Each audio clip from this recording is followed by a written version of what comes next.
Shalom Aleichem, Moedim L'Simcha. This is Rabbi Kovacs, and Mishnah Yomi is continuing in the first chapter of Moed Katan at Mishnah Vav. Mishnah 6, it's haMoed Sukkos. We're out in the Sukkah learning about haMoed on haMoed. It doesn't get much better than that. Rabbi Silber often says when things line up like this, it's like a kiss from Hashem, Kiviyachol. It's like a reminder that Hashem appreciates our learning, and sometimes things line up. And also, if you look carefully at the Parshat Shavua, the weekly Torah learning, you'll often see things sort of line up in the Torah learning and current events or events in your personal life and your friends, your family. If you're looking carefully, you'll see that Hashem puts hints in the Torah, in your learning, about what's actually going on in the world. Because, of course, the world was created from the Torah. Anyway, back to Moed Katan, chapter 1, Mishnah Vav. Ein chofrin, we don't dig. Kuchin ukvarot b'moed. Kuchin is like cubbies that they would inter the remains of a deceased person, and kvarot is an above ground sort of crypt or little chamber or like a headstone for the grave. So we don't build these on Moed. Aval mechanchin et kuchin b'moed. We can do chinuch, do some preparation or adjustments to an already dug out cubby on Moed. It seems from the Gemara, which discusses the layout of the burial crypts they used to use in ancient times. Again, really to have a cemetery for everyone is sort of a Jewish invention to show respect, to pay final respects, and have everybody, not just the rich and famous, to be buried in a dignified manner.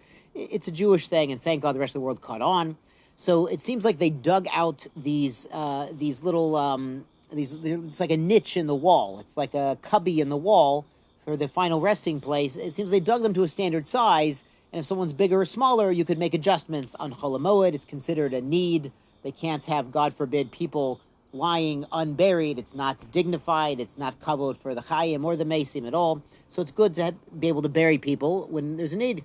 Mishnah continues, Osi nivrechet b'moed. We can make a wash pond during haMoed. We're going to see later, it's usually forbidden to wash clothing, but there are certain exceptions we're going to learn about soon. So to make a pond to soak the laundry in would be allowed. The aron shela imamet b'chatzer. They could make an aron, a coffin, if there's a dead person in that courtyard.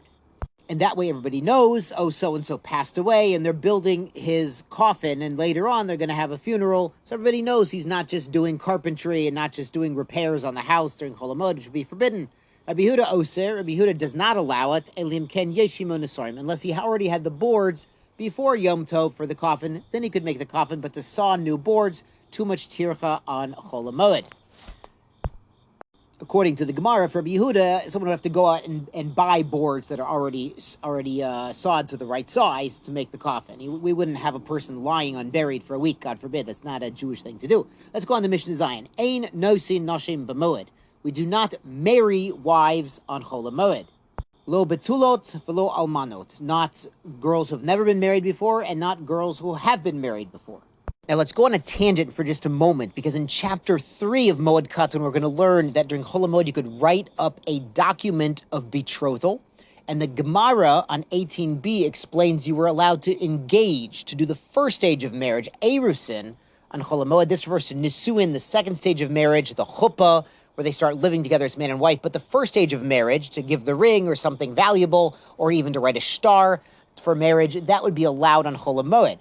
And the Gemara there at 18b explains, Shema yakadmenu acher. Maybe some other guy is going to get to this girl first and marry her first. So even on haMoed, even though it's a simcha, we don't normally mix a simcha with another simcha, the simcha of Yom Tov with the simcha of marriage. The first step of marriage here we would allow. Maybe someone else would come and get her. And the Gemara asks an amazing question. This statement is made by Shmuel, that you could get engaged, first step of marriage on haMoed. And Shmuel also said he has this teaching that 40 days before someone's born, there's already a heavenly voice says who they're going to marry. So how could it be that another man is going to come and snatch up this woman that he wants to marry, that you should already go engage her on haMoed? How could it be? So they say, Shema yakadmenu acher barachmim. Maybe he'll pray for her. Maybe someone else will pray for the woman that, Reuven was going to marry. Maybe Shimon's going to get her because he prays harder. So we don't have time to get into it now, but we have a concept of zivug and beshert that, yes, there is a sense that there's, a destined mate for each person, But people can also change their destiny. And an especially powerful way to change your destiny is through prayer, which involves self-reflection and humility and acknowledgement that everything is really in God's hands. And that can really change who a person is. A person can change himself or herself through their prayers. So yes, everything is really in God's capable hands. And of course, when people get engaged, we say, oh, it's Min Hashamayim, it's from heaven, it's such a beautiful match, what a great zivug, it's perfect, it's a match made in heaven. Yeah, yes, that's true, but Judaism acknowledges free will and the ability to change one's fate through their actions and their deeds and their learning and their prayers. All right, let's get back to chapter 1, Mishnah Zion, though. V'lo miyabmin, we don't do yibum. We're going to learn a whole masechet about yibum. This is called levirate marriage, which means brotherly marriage. It's when a brother marries the widow of his deceased brother. So it's one brother stepping into the shoes of another brother, taking care of that widow, making sure she's taken care of, and providing an offspring. This only applies when there is no children from the first brother. We're going to learn in Masechet Yevamot also there's another option, chalitza, removal of the shoe. There's a ceremony if they don't want to go through yibum, this new couple with the widow and the brother. So there are ways out, and we're going to get into that in detail when the mitzvah applies and how it's done. So these we don't do the full marriage and the yibum ibnei simcha hilo. It's a simcha. And the concept the Gemara explains is ein me'arvin simcha b'simcha. We don't mix the simcha of the holiday, the festival, with a personal, private simcha of marriage. Mishnah continues, Aval machzirhu et grushato. He could return a wife he had divorced previously. It's not such a big simcha.